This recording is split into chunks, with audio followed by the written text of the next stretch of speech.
Au cœur de la vieille ville de Ségou, baignée par les eaux rouges du fleuve Niger, se dressait une mosquée en banco, abandonnée depuis plusieurs générations. Elle était connue sous le nom de Masjid al-Mourour, la mosquée du passage, car, disait-on, elle n'appartenait pas à ce monde. Personne n'osait y prier depuis qu'un vendredi de 1872, l'imam et les fidèles présents avaient mystérieusement disparu à la fin de la prière. Depuis ce jour, des bruits étranges, des lumières bleutées et des murmures en langue oubliée y résonnaient à la tombée du jour. Pour les anciens, cette mosquée n'était pas maudite, elle était protégée. Mais protégée de quoi? Et par qui? Nul ne le savait avec certitude. Yassine, un jeune homme de 17 ans, fils d'un maître maçon respecté, grandit à l'ombre de cette bâtisse mystérieuse. Sa mère, Hawa, veuve depuis l'éboulement du toit d'une maison qu'avait construit son mari, le tenait à l'écart de la mosquée. Ce lieu avale les âmes, répétait-elle. Mais Yassine, curieux, ressentait un appel silencieux chaque fois qu'il passait devant ces portes de bois sculptées. Une nuit, après avoir entendu un vieil homme au marché murmurer que la mosquée réclame un héritier, Yassine ne put résister. Il y entra. À l'intérieur, l'air était tiède, chargé d'encens et d'humidité. Les tapis étaient comme neufs, la lumière de la lune filtrait à travers des ouvertures invisibles, et les murs chuchotaient des sourates dans une langue douce et ancienne. Soudain, la porte se referma derrière lui. Il ne revint que le lendemain à l'aube. Sa mère le retrouva devant la maison, les yeux vides, la peau froide.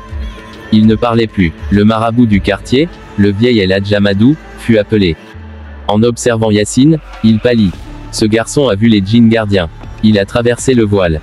Durant les jours suivants, Hawa pria, jeûna, donna en aumône, mais rien ne ramenait l'esprit de son fils. Puis une nuit, dans un rêve, elle vit son mari, enveloppé de lumière, lui disant, « Notre fils a hérité d'un fardeau. La vérité que cache la mosquée est liée à notre sang.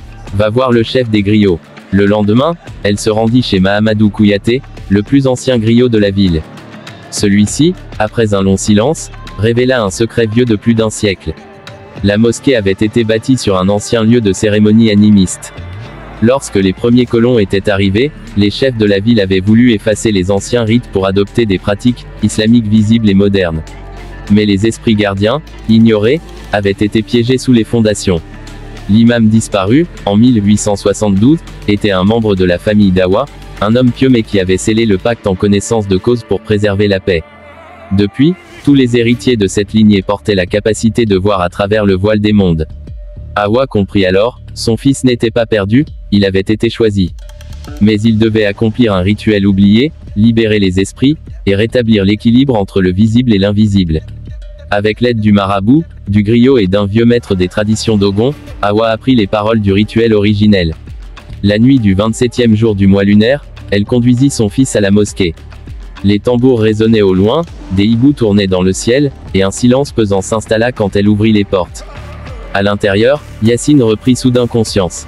Ses yeux brillaient d'une lumière dorée. Une voix parla à travers lui, « Vous avez oublié. Mais nous avons attendu. » Hawa entonna les paroles. Le griot frappa le tambour sacré. Une brume envahit la salle. Puis, un à un, les visages des anciens disparus apparurent. Des ombres d'hommes, de femmes, d'enfants, flottant dans une lumière ocre. Ils chantaient, ils pleuraient, ils bénissaient. À l'aube, la mosquée était vide. Silencieux. Yassine était debout, les traits paisibles, transformés. Dès ce jour, la malédiction cessa. La mosquée fut ouverte. Les fidèles y revinrent, ressentant une paix nouvelle, comme si la foi et les anciens rites ne faisaient plus qu'un. Yassine devint un guide spirituel respecté, unissant tradition et religion avec une sagesse rare. Il enseigna à son tour que l'on ne peut bâtir l'avenir sans honorer les racines invisibles du passé. Et la morale de cette histoire, transmise de génération en génération, est celle-ci. Ce que l'on cache sous les pierres finit toujours par parler. Honore les voies du passé si tu veux marcher en paix dans le présent.